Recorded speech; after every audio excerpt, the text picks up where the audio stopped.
Walton. I am one of the pastors at Journey Community Church. Specifically, I'm the campus pastor at our South Augusta campus, which is on Old Louisville Road.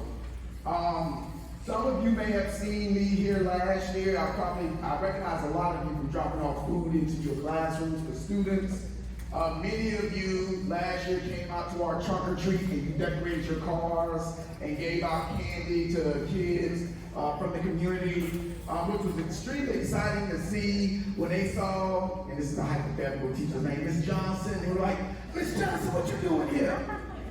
And to see the excitement, to see Miss Johnson outside of the classroom, you may have had the same feeling when you saw your teacher when you were growing up, when you saw her at the grocery store or him at the grocery store. Like, teachers don't eat because you like them, you like eating. So I can understand why you're in the grocery store. But it's like that reality that like you're human. You got feelings, you have emotions, you like to have fun, you like to sing, you like to dance. And so for those kids to see you guys in a different venue was absolutely amazing. We also prayed about how to be impactful to the community.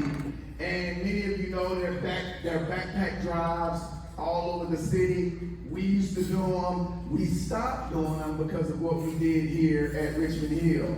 At the end of last year, there was an email that went out about a wish list, and you can put whatever you want on this particular wish list. And last fall, we dropped off the wish list items. I believe this entire stage was covered. We came through Monday, did the same thing, and we dropped them off at the back wall. We realized for us, we can be more impactful to the students by supporting you. So at the end of this year, there will be a wish list that goes out again. Please don't let it go to your spam or just delete it in the trash. Fill it out. If we can get it, you gon' get it.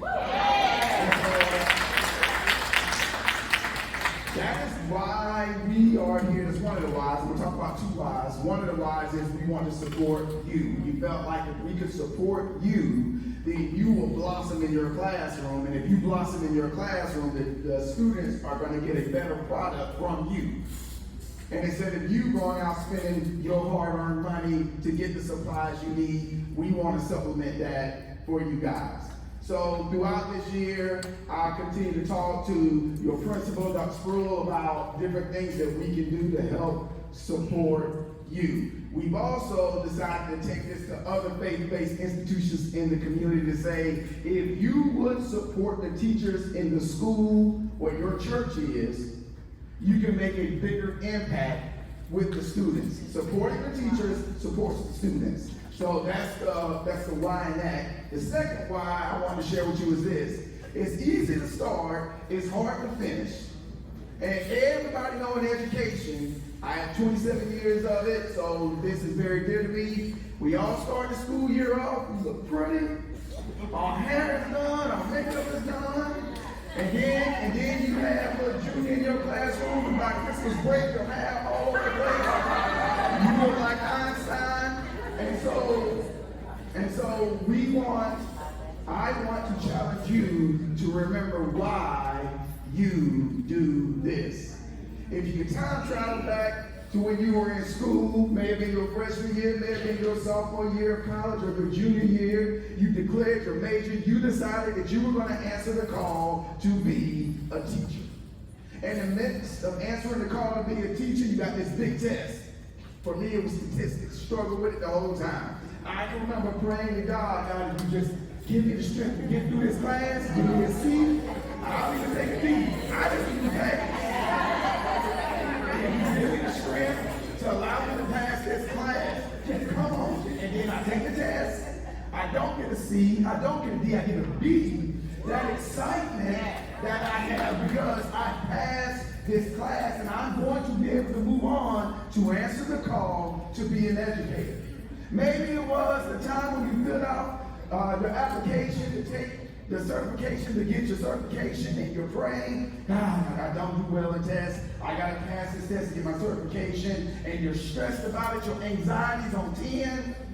And that moment when you go take that test, and then you get that envelope in the mail that you passed, that feeling that you got, that jubilation that you got, that is something that you need to anchor yourself to.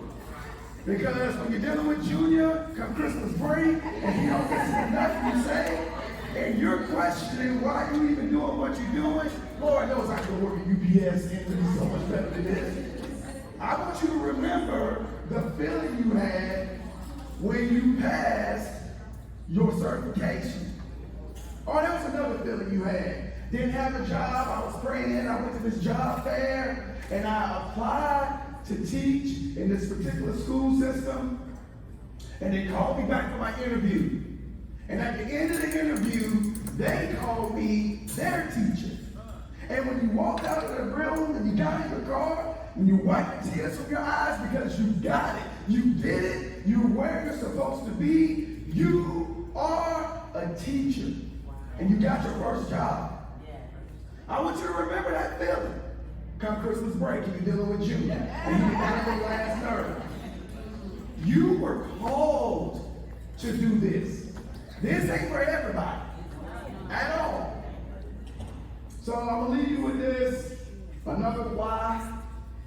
He has a story about a teacher named Miss Thompson, and she was in 5th grade. She was a 5th grade teacher, and she was a veteran teacher. And she started working in her classroom, and the class was going well. She had great classroom management. Her students were performing at a high level. All of her students except one. His name was Teddy. Teddy struggled in her class. Teddy came to school dirty. Teddy came to school hungry. Teddy came to school non-cooperative with his peers. He struggled. She wrote him up all the time. Seemed like the principal couldn't do nothing with him. Nobody could do nothing with Teddy. So Ms. Thompson decided to go pull his file, and she realized that some of the things that the teachers had written in the file from 1st grade, Teddy's an exceptional student. That ain't the Teddy I'm dealing with. 2nd grade, Teddy has such an amazing capacity to work with his classmates. That's not the Teddy I'm dealing with. 3rd grade, same type thing. 4th grade, Teddy's experiencing some trauma. He lost his mother. 5th grade, she has Teddy now. And now it starts to make sense why Teddy is struggling. I've been mentioning Christmas break because that's part of this story. Right before the last day before Christmas break, all her kids are bringing her gifts. They're wrapping, good wrapping paper, got bows on them. Teddy comes with a brown paper bag, look like his lunch. He sets it on her desk. And so she opens his gift in front of everybody. She pulls out a used bracelet. It's got all these fake gemstones in it, half of them fell out. And then she pulls out a used bottle of perfume. All the kids in the class are laughing because this is what Teddy bought. And so she quickly tries to fix it, and she sprays herself with the perfume, and she puts the bracelet on, and she begins to ooh and ah. Teddy, thank you so much for this gift. It's absolutely amazing. He goes back to his seat. She teaches. It's time for recess. They go out. Teddy comes to her desk, and Teddy says, Miss Thompson, what I gave you was the perfume that I remember my mom wearing. And so now you smell like my mom, and that bracelet I gave you was my mom's bracelet. So of course, the teacher, she is feeling some kind of way. After they leave, she literally falls on her knees and she begins to pray, and she thanks God for the opportunity that she has to teach Teddy, her problem child, the one she struggled with, the one she has a headache about, the one that she tosses and turns and sleeps at night about because she's got to go to work and deal with Teddy. The rest of the year, though, their relationship was a little bit different, as you can imagine. Teddy didn't change, the teacher did. Teddy goes off from her class and goes on to middle school. She doesn't hear from him for 3 years, and she gets a letter in the mail. Teddy writes her as he goes into 9th grade. Because Miss Thompson, I just want to let you know, I was the top performer in my 8th grade class academically. I just wanted you to know, and I wanted to say thank you. She done here for Teddy for 4 more years. Teddy graduates high school. She gets a letter in the mail from Teddy. Miss Thompson, I just want you to know I graduated top of the class at our high school. Thank you so much for caring for me. 4 more years go by. She gets another letter from Teddy. Teddy says, I made it through college. I got my degree and I graduated. I wasn't in the top of my class, but I was number 3. I want to tell you thank you. Some time goes by, 6 years go by. She gets another letter. And she says, Miss Thompson, they don't call me Teddy anymore. They call me Doctor. And I want to let you know that because of you believing in me, my life has changed drastically. Matter of fact, I got engaged. And Miss Thompson, what I want to ask you is this. Will you sit where my mother is supposed to be at my wedding? Of course, Miss Thompson goes, yes. She puts on that perfume. She puts on that bracelet. She is escorted down front by an usher, and she sits in the position of where his mother was supposed to be. You are called to be the teacher. Not a teacher, but the teacher. You are called to make an unbelievable impact. And we all know we're going to have some highs and we're going to have some lows. You're the barometer, though, that needs to be steady. We know the kids that we're going to deal with here. And many of you may be the only hope that they have. And I'm not trying to put all this pressure on you, but this is the reality of what we're dealing with. The world's trying to eat them up. So if you would do this, or consider doing this, pray for the students that are under your tutelage daily. Because if you don't P-R-A-Y, they're going to be P-R-E-Y. Sounds the same, means something totally different. God bless you guys. We hope to see you.